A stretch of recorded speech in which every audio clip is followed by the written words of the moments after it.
पंचतंत्र के इस भाग में पंचतंत्र की कहानियों के आने से पूर्व की अवधारणाओं व भूमिकाओं के बारे में बात करेंगे। दक्षिण देश के एक प्रांत में महिलारोप्य नाम का एक नगर था। वहाँ एक महादानी प्रतापी राजा अमरशक्ति राज्य करता था। राजा अमरशक्ति एक उदार, न्यायप्रिय, दानी, प्रतापी एवं कला निपुण व्यक्ति था। उसके पास अनंत धन था, रत्नों की अपार शक्ति व राशि थी, लेकिन उनके पुत्र बिल्कुल ही जड़ बुद्धि थे। तीनों पुत्रों बाहुशक्ति, अनंत शक्ति, उग्र शक्ति के होते हुए भी वह सुखी न था। तीनों विनयहीन, उद्दंड और मूर्ख थे। उनका मन न तो पढ़ाई में लगता था और न ही राजकार्य में। वे तीनों दिन भर व्यर्थ के कामों में व्यस्त रहते थे। राजपुत्र होने और लाड़ प्यार अधिक मिलने से वे हठी और स्वेच्छाचारी हो गए थे। वे यही कार्य करते थे जो उनकी इच्छा अनुकूल होता था।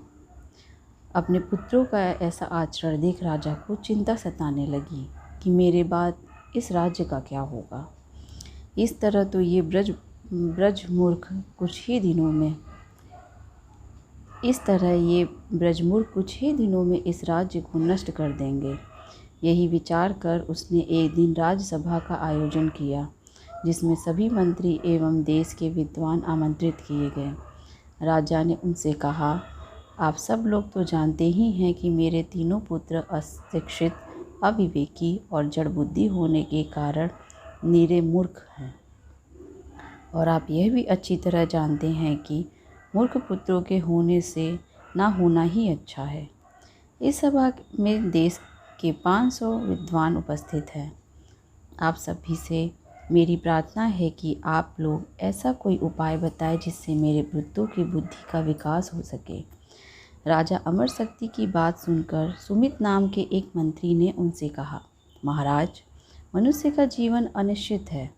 धर्मशास्त्र, अर्थशास्त्र, कामशास्त्र एवं राजनीति शास्त्र का ज्ञान प्राप्त करने में अनेक वर्ष लग जाते हैं।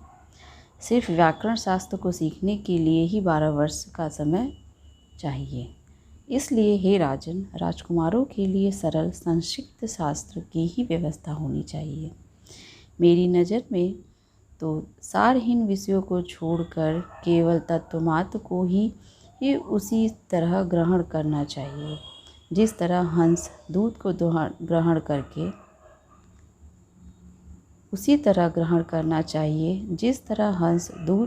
करके जल को छोड़ देता है।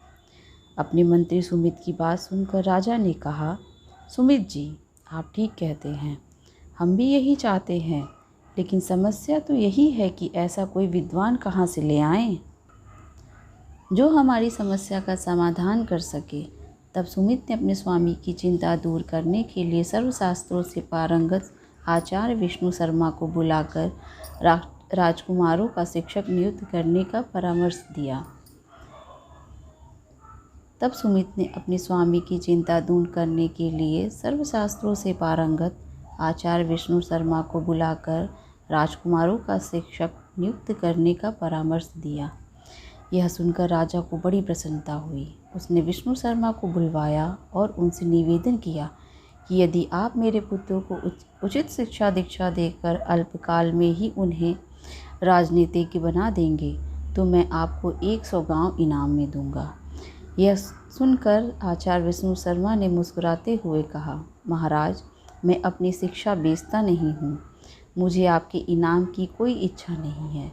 आपने मुझे यहाँ इतने सम्मानपूर्वक बुलवाया है तो मैं आपके तीनों पुत्रों को 6 माह के अंदर ही कुशल राजनीतिज्ञ बना दूंगा।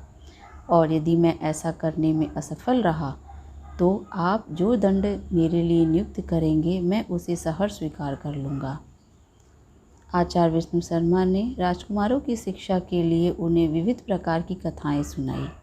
उन कथाओं के द्वारा ही उन्होंने राजकुमारों को राजनीति और व्यवहार नीति की शिक्षा दी। उन कथाओं के संकलन ही पंचतंत्र कहलाता है। पंचतंत्र 5 उपकरणों में उनका विभाजन होने के कारण कहा जाता है। राजकुमार इन कथाओं को सुनकर 6 माह में ही पूर्व राजनीतिज्ञ बन गए। उन प्रकरणों के नाम हैं मित्रभेद प्रथम प्रकरण, मित्र संप्राप्ति द्वितीय प्रकरण, कोकोलुकियम तृतीय प्रकरण, लब्ध प्राणमसम चतुर्थ एवं अपरिचित कारकम अंतिम तंत्र है। प्रस्तुत राजकुमार इन कथाओं को सुनकर 6 माह में ही पूर्व राजनीतिज्ञ बन गए। उन प्रकरणों के नाम मित्रभेद, मित्र संप्राप्ति, कोकुलुकियम, लब्ध प्राणसम, अपरिचित कारकम हैं।